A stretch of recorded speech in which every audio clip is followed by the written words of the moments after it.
All right, everybody, welcome back to Horn Takes. We're doing live stream to YouTube, live stream to Facebook right now. We're going to do one of the final editions we'll probably do of the bullpen this year. Texas takes the series from San Jose State and has what could be a really important season finale with West Virginia that starts off tonight and carries on through Saturday.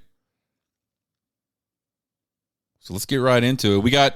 It's not Friday, but we got weekend baseball. It's going to start tonight, Thursday. They got a game tonight, game tomorrow night, and a game Saturday afternoon.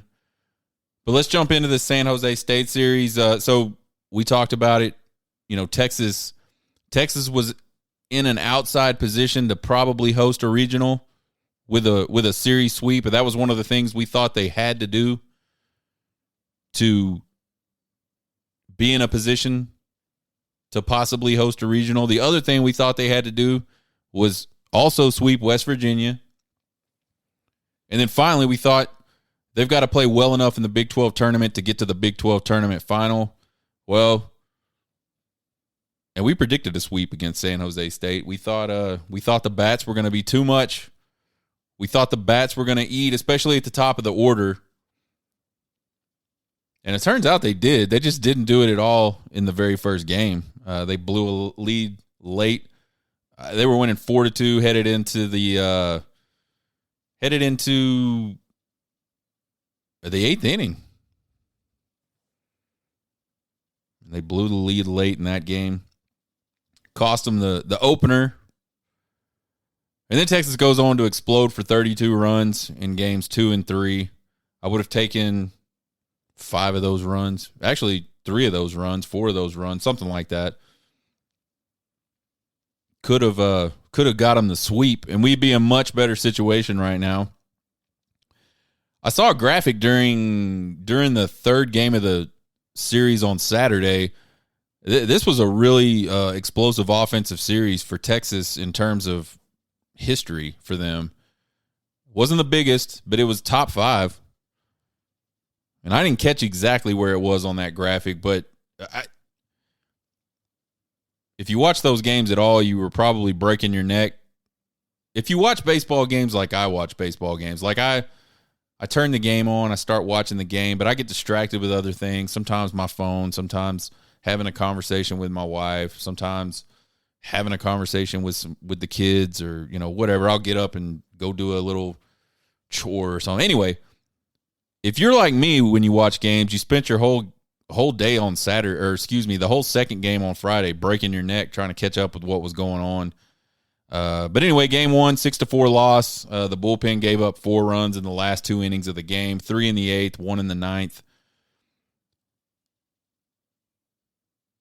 Scored 3 runs on 2 walks, 1 hit by pitch and a double in the 8th. And then 1 run on a single, a sac bunt, and a double in the 9th.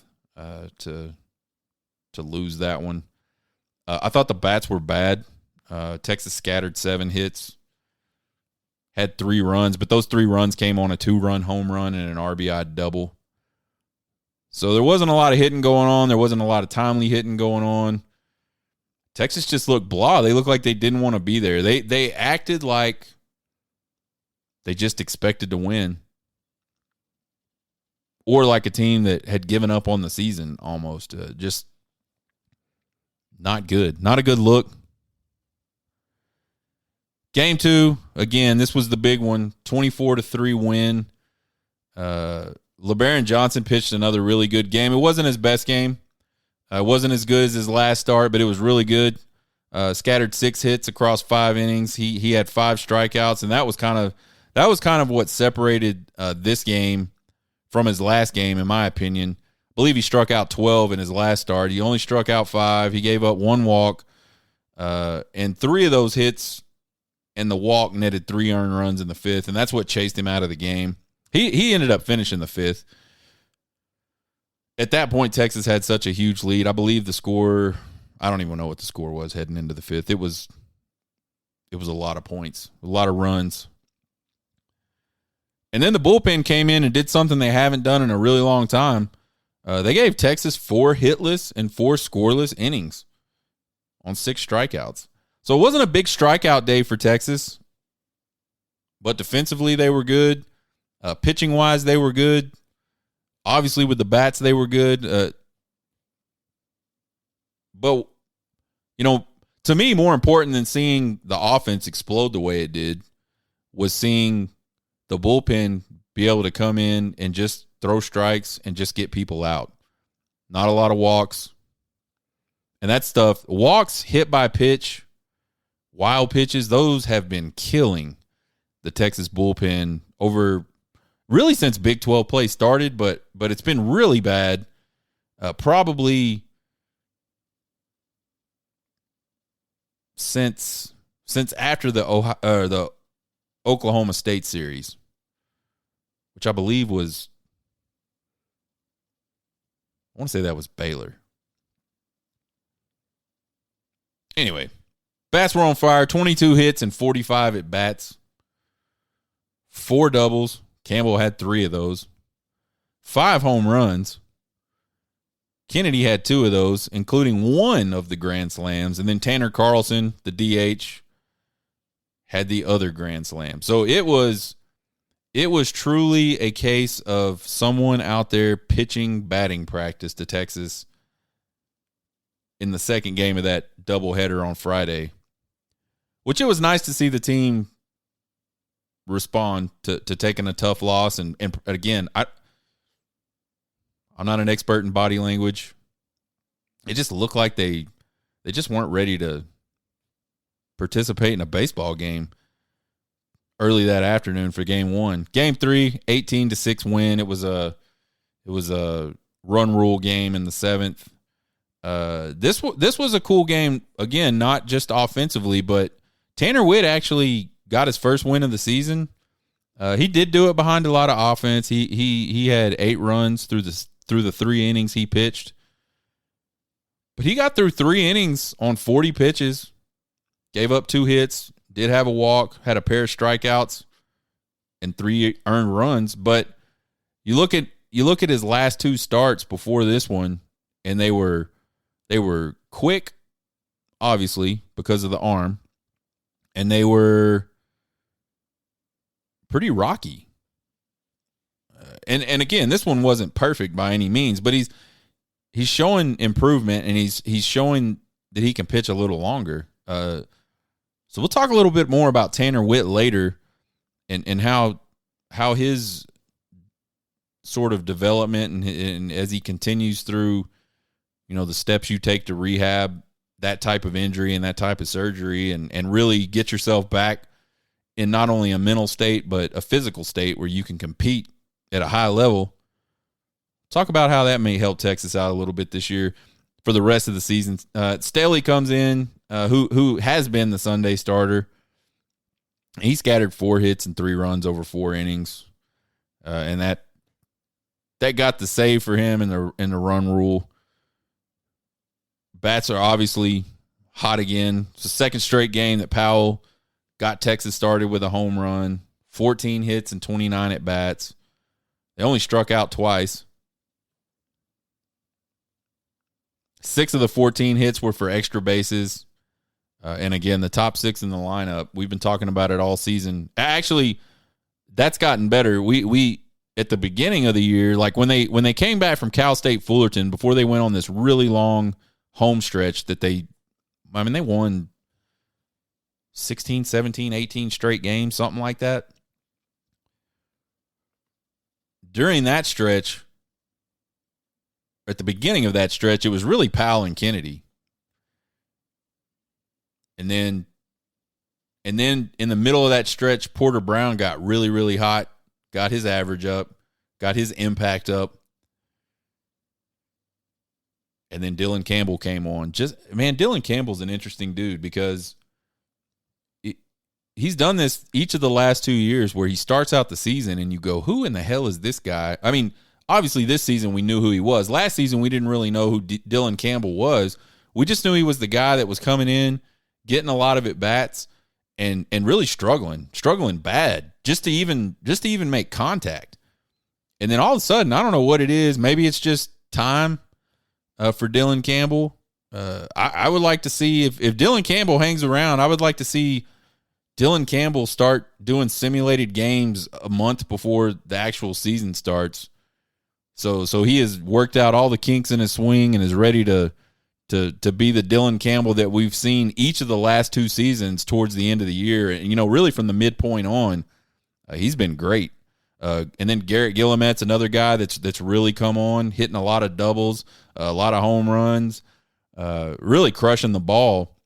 He's got his average up into the sixes the 300. So there's really 6 guys at the top of that lineup that are doing obviously most of the damage. And I think that's probably.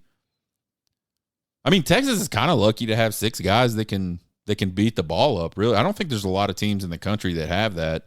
The problem is the bottom of their order generally is just so inconsistent, and really, it's not even inconsistent. It's consistently bad at the plate that you kind of get those 3 outs, or you kind of get those 3 guys up, and they're 3 outs most of the time. So.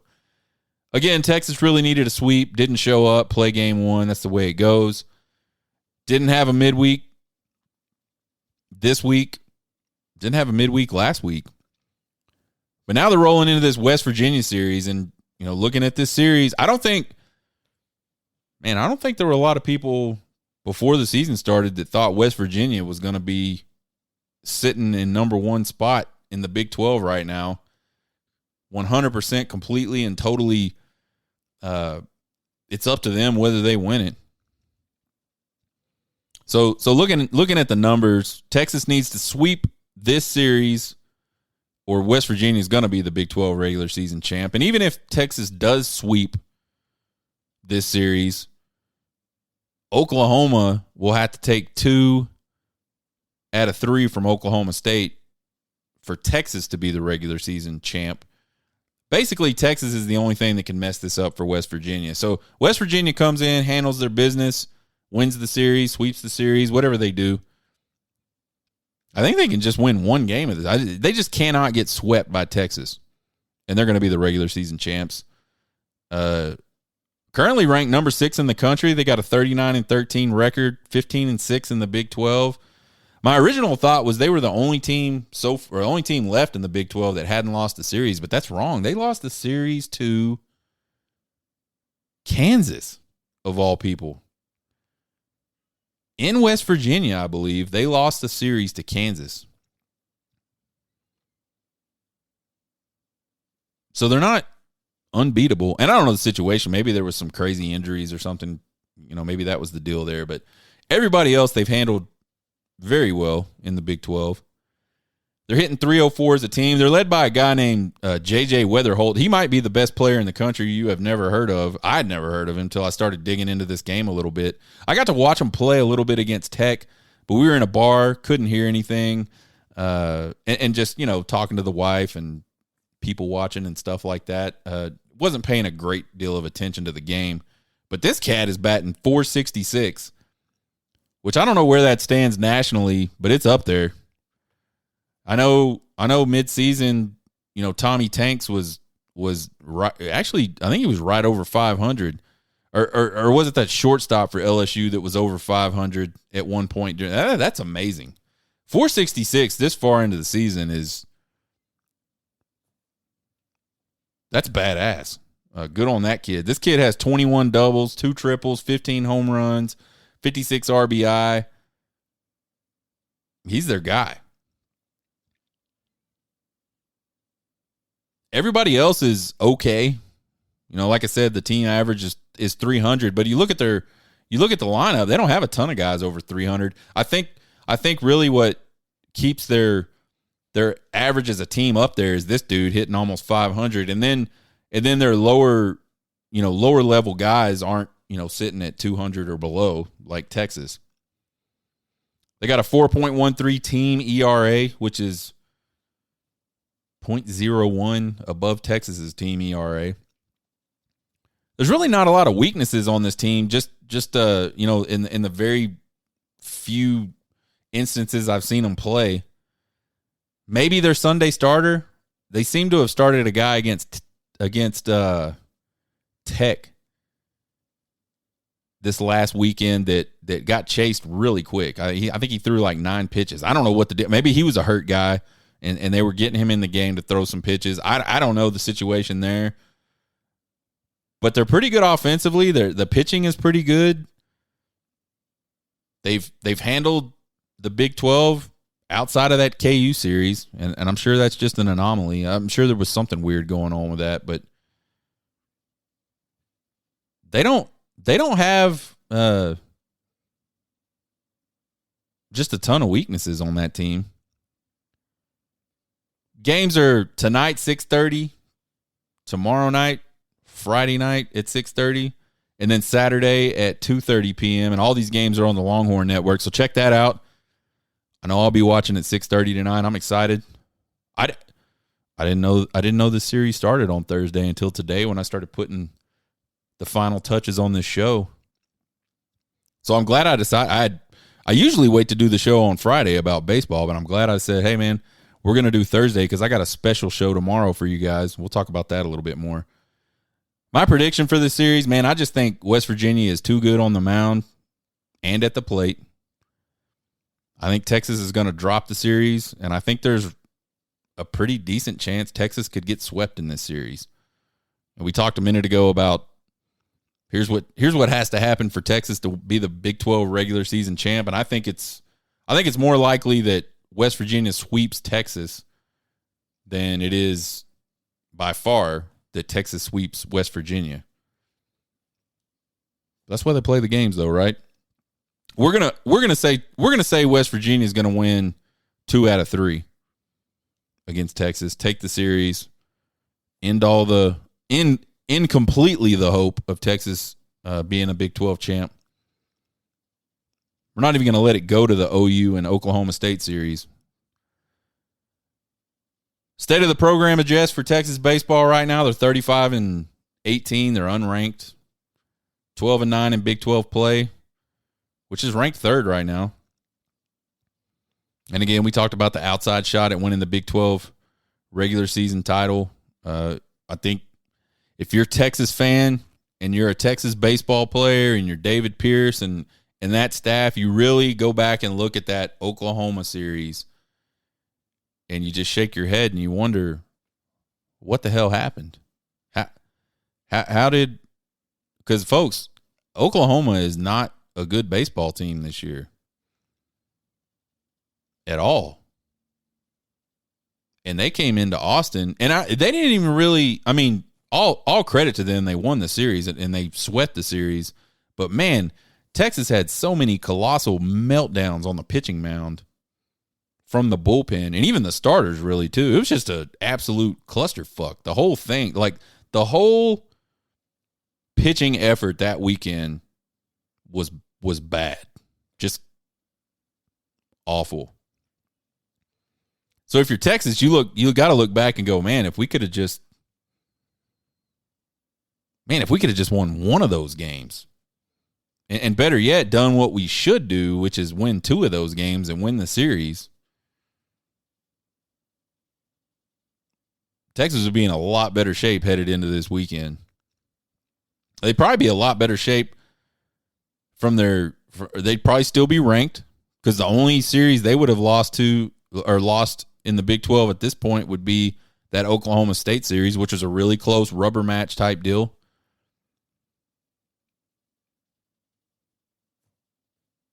I don't know.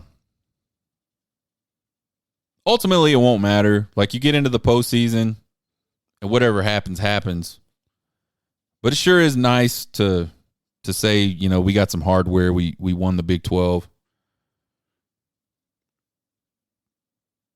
Hey, and they're not a 500 team like I said, all starting off the season, and once we started to see them play some games, we're like, man, this is rough.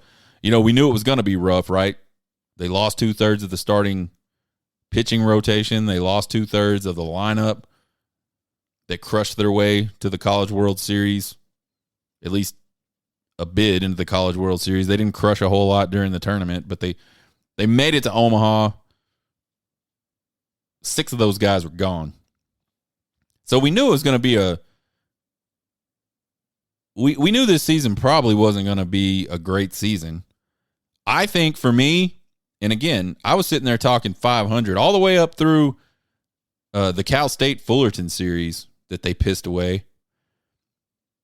I was thinking, man, this team will be lucky to be 500.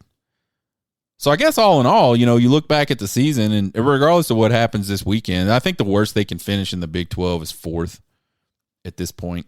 Again, with a really long shot to be first, but you look back on this season, and they're sitting at a 66% winning percentage. It's pretty good, man. That's 2/3 of your games.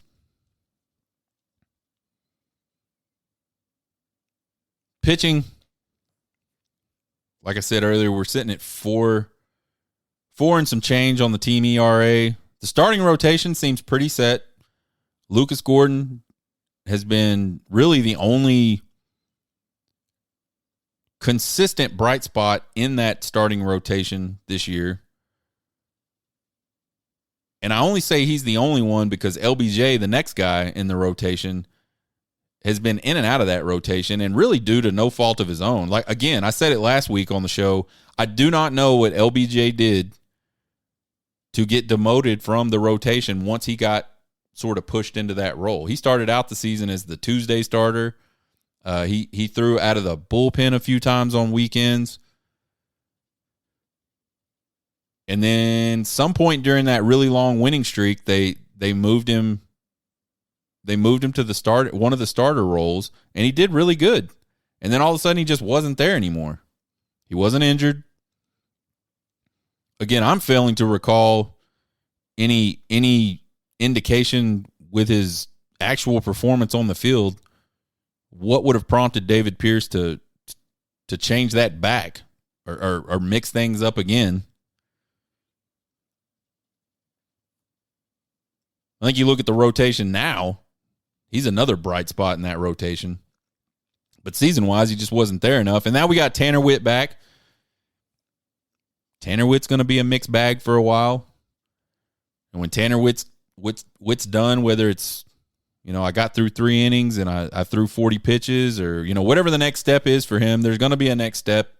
There's going to be a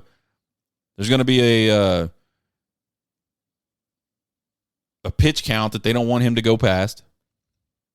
And they'll hand the ball over to Travis Staley in that case. And, man, Travis Staley's been a guy that's super inconsistent. Sometimes he's good. Sometimes he's bad. He's never really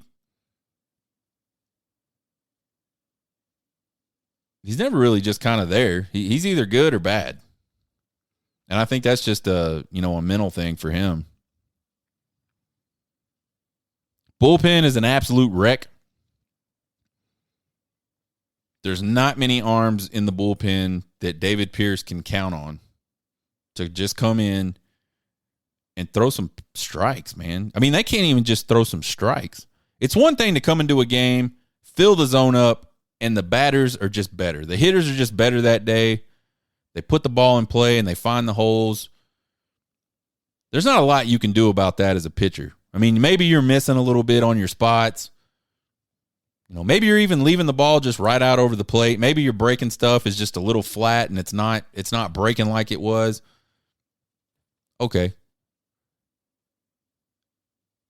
I can handle that. Like as a fan, I think as a coach, because I've done a little bit of coaching. I mean, I've coached with other guys on my son's teams and things like that. So I have a little bit of experience coaching. And I was the same way with these kids. Just put the ball over the plate. Just like put them in play. And I mean, you got 8 guys behind you. Let's get them in play consistently, and let's let the defense make some plays for us. Sometimes, the smaller kids, that doesn't always work. Hell, up through high school, that doesn't always work. It doesn't always work in college or in the major leagues either. But it's way better to me than walking a lot of people or hitting them. And then once they're on base, you throw in pitches that the catcher can't even get a glove on. That's the kind of shit that as a fan just absolutely triggers me. And I think as a coach, I would lose my freaking mind. And I'm vindictive enough, and I trust not enough that if you consistently did that to me, like, I don't think you would ever play for me again. I just don't think I could keep putting you out there. Now, I know they only have a limited amount of arms, and they're playing these 3-game series, and it's going to get worse as they head into the Big 12 tournament, and depending on how far they can play in the national tournament, you can't just say, sorry, dude, you scared me 2 weeks in a row, 3 weeks ago, and now I'm never going to play you again. I get that. But I think this bullpen has really, really, really cost Texas dearly in Big 12 play. And I think, I don't know how much of that is baseball recruiting is one of those deals where we don't hear enough about it to really be able to understand how many of these, how many of these transfer guys that came in were coveted by other schools, and what were those schools. And, baseball is just a much bigger recruiting thing because you got JUCOs, you got guys at, these really small schools that just all of a sudden blow up, and they transfer to big schools and they kick ass at big schools. And then you got more teams in Division I baseball by a lot. It's like twice as many, maybe even a little bit more than twice as many teams that play Division I baseball than do football. And there's just not a lot of coverage of it. So all I can really do is look at the results and say, this transfer portal with all these pitchers that David Pierce went out and got, I think you got to give it a grade of D to this point. And that may even be like generous. They just haven't worked out, and they haven't been able to come into game situations where, most of the time these guys are getting the ball with the lead, and sometimes they're getting the ball with a pretty good lead.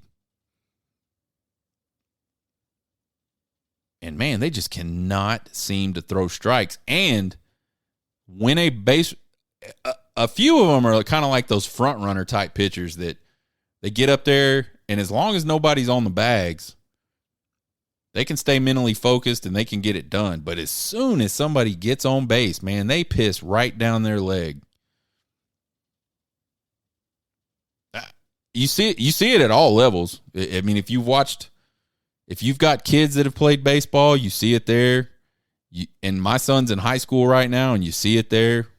Some guys, it's just some, it's not all. Some of these guys, for whatever reason, when a runner gets on base, they tighten up, and, man, they cannot throw strikes. You couldn't pay them to throw strikes. And we've seen that a lot from this Texas bullpen, where a guy will get on, a guy will cruise through his first inning, he comes in, and then one guy gets on in the second inning, and all of a sudden the guy that just an inning ago mowed down the lineup, just great command, good confidence, in a rhythm, pitching well, literally cannot find a way to get the ball over the plate for a strike. Can't even get the ball close enough to get the umpire to think about that might have been a strike. And that's killed Texas. And I think David Pierce can't do anything about the players that left. But you look at what he brought in and what it's been able to produce, and I think you got to say, David Pierce, that's your fault. You didn't get the right guys here, or you didn't develop them. Or maybe you just totally misjudged their ability altogether. I think the other thing I would be critical of David Pierce on, especially with this pitching staff, is not it's like he doesn't have a plan. Like, again, I'm not a D1 baseball coach. I never claimed to be. I would think by mid-season, you'd want to be set with, your rotation. You'd want to be set with what guys you pull in and what types of situations. You probably know who your closer is at this point if you didn't before that. And David Pierce is still changing shit up. Hell, he'll probably change stuff up this weekend. with the pitching staff. It's like there's no continuity. These guys don't know what to expect. They don't know when they're going in. And this is all like outside injuries. Like injuries are not David Pierce's fault like 99% of the time.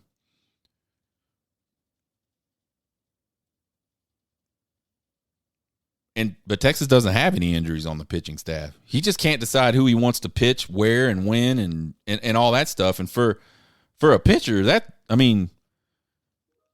got to be rough. Offensively, they're batting .299 as a team. That's a little bit down from last week, or the week before maybe. They're still being led by those same 6-7 guys. You got the usual suspects that we've talked about already that are over 300.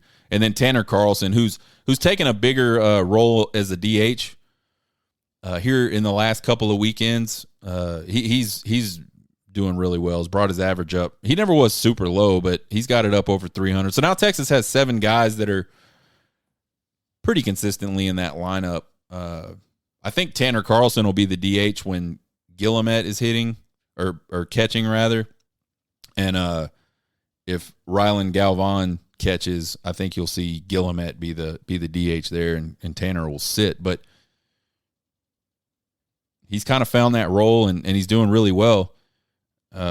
Pierce finally sits Mitchell Daly. If you've heard this show at all, and I hope you have, paid attention to me during this show at all, you've heard me talk about Mitchell Daly and just how frustrating he's been. This guy, 1 for 18 in his last 2 Big 12 series. He's batting 132 in conference. He hasn't started a game since the KU series. That was 11 days ago. He did get 2 at-bats in the nightcap against San Jose State Friday night, the 24-3 game. He went 0 for 2 with 2 strikeouts. And the thing about Daly is it's not just that lack of production. Baseball is a tough game. Hitting is a tough game. They play a lot of games. Even the best hitters in the world go through these stretches where, they just can't do anything with the baseball. They're not seeing it well, the timing's off, whatever the case may be, they're not producing. That happens. But with Mitchell Daly, to me, it's like his approach has been just god-awful all season. He's not even in a good mental state. Like, this is almost every single Mitchell Daly at bat. Get in the box, have this really stupid shit-eating grin on your face. And, again, if you've heard me, if you listen to this show, you've heard me talk about this grin he has. It's annoying. It's like a arrogant type of grin, which would be awesome if you were hitting 466 and smoking the ball over the fence every 10, 15, 20 at-bats. But when you're terrible, it's just annoying, and it's just an arrogant little grin. So he does that, and then he watches the first pitch go literally right frickin' down the middle of the plate. Like, the best pitch he will see in the entire at-bat happens on the first pitch. Because I don't know if that's the scouting report on Daly. He ain't swinging at the first pitch. He's going to watch it, and he's going to nod to himself, yeah, I'm ready now.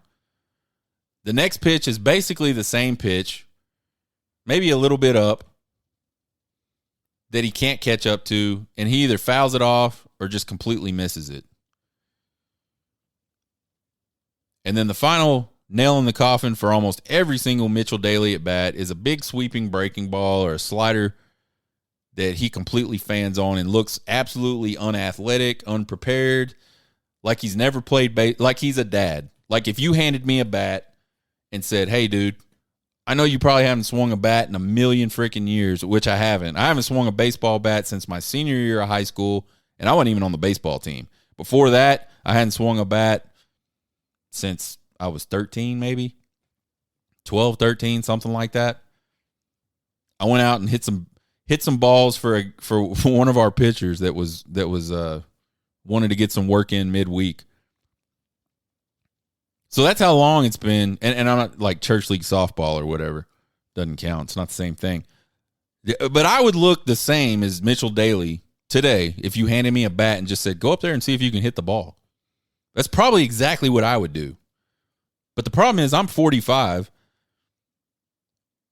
I haven't been swinging a bat since I was, hell, I bet you that dude's been playing baseball since he was 5 consistently. Summer league, rec league, travel ball, like all the, I mean, that dude's probably played in, I don't even know how to put a guess on it. I bet he's played in almost 1,000 baseball games in his life. And he's probably had close to 4,000 at bats in his life.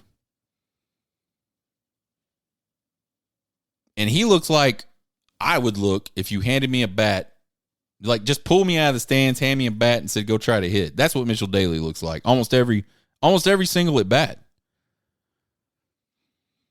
And then I think the other thing that did him in was his lack of athleticism defensively. I mean, we've talked about that too. He's a great second baseman, and he's not a bad shortstop. He is just not an elite, and maybe not even elite. Maybe elite's a bad word. I've used that word before when I've talked about him and how he's not an elite shortstop. There aren't a lot of elite shortstops, so maybe that's my bad. He's not an upper tier shortstop. So let's stop using the word elite. Let's look at just, I don't know, good. So you go like bad, below average, average, above average, good. He is not good. I don't know how to quantify that. You just have to trust me on that.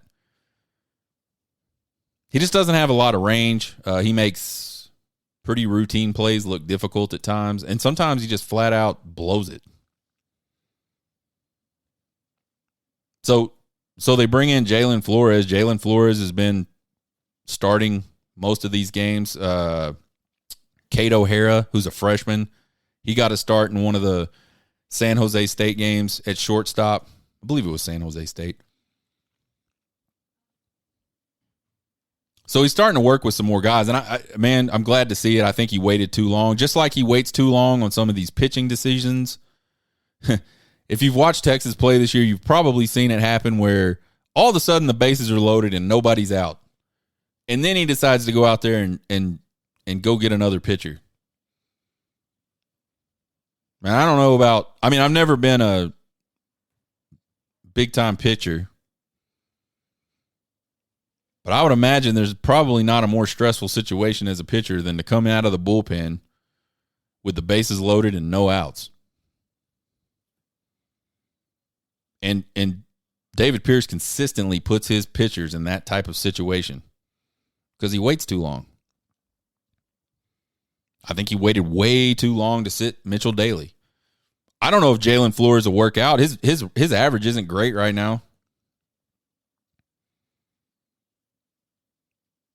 But, man, if you'd have spent half the amount of time you've just given Mitchell Daly to go up there and do the same shit over and over and over again in Big 12 play, maybe Jalen Flores gets some consistency, gets some he's obviously going to get more at-bats. Maybe he breaks through that, I'm a freshman and I'm still trying to find my way and I'm still getting used to college pitching. And maybe he breaks through that and now he's kicking ass.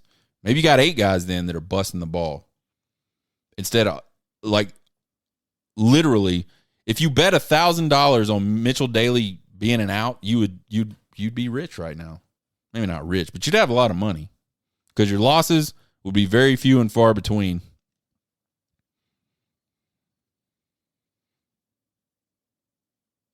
So Big 12 regular season prospects, we've talked about it. They could finish first. They could finish fourth. I think it's very, very unlikely that they are going to finish first. And by that, I mean like almost it ain't going to happen. I'll say it right now. It's not going to happen. It's over for Texas in the Big 12 regular season. Big 12 tournament, I think they're capable of winning it. Again, it's not likely. The whole bullpen. Offensively, I think Texas does enough that they could win. They should be able to win most games. They'll have their stinkers every once in a while, but generally, they're putting up lots of runs. There's lots of production, and the bullpen just lets them down. And so if the bullpen can ever get their shit straight, which is possible. They've done it before. Man, during that winning streak, they were looking good. And really, to start the year off, they were doing really well. I think the Texas pitching group, the starters and the bullpen combined, they put Texas in position to win a whole hell of a lot of games that they lost earlier in the season because we just couldn't hit. And now the offense is freaking smoking. And the damn pitching can't throw a strike. Postseason, they're going to be on the road. There's no way. I had a guy arguing with me on TikTok about this. Oh, the NCAA likes the gate from Texas. They'll get a regional. Dude, there is no freaking way Texas is hosting a regional.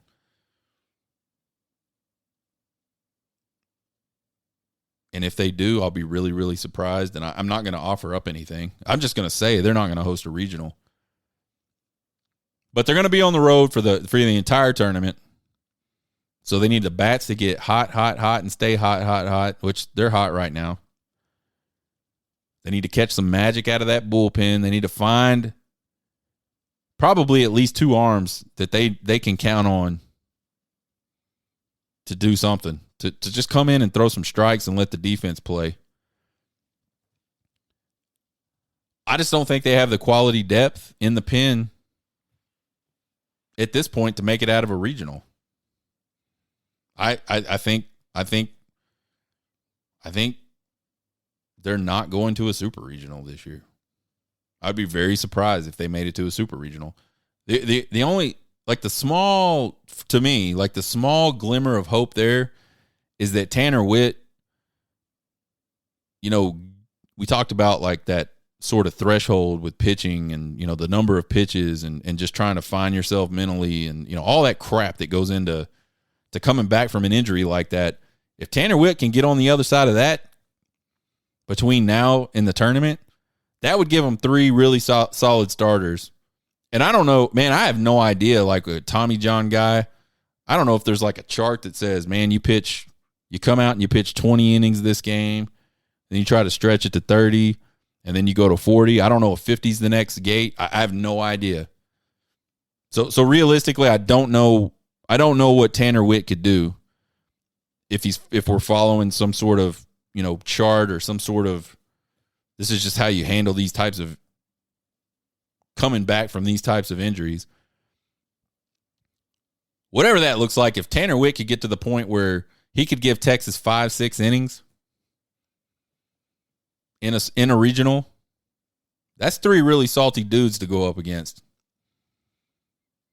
When you're talking about Lucas Gordon, LeBaron Johnson Jr., and Tanner Witt.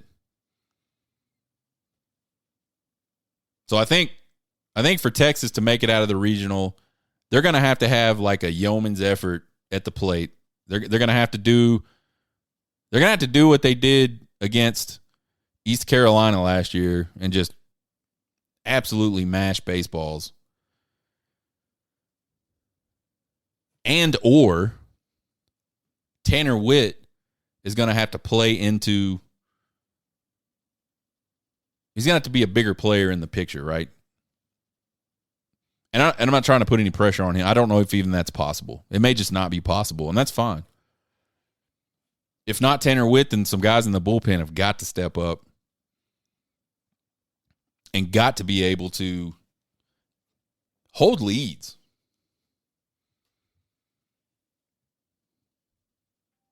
Just hold the lead. You don't have to win. You just got to hold on, right? All right, join us tomorrow, Friday, 3 Central-ish. We're going to do From the Cheap Seats. We're going to have Chris from the Spurs Up Show. We're going to talk a lot of Texas to the SEC, Oklahoma to the SEC, what that looks like, South Carolina sports, football. They're coming off a really good end of the season last year. We're going to talk about that. We're going to talk about the baseball team there at South Carolina. And then you can join us again on the bullpen next week.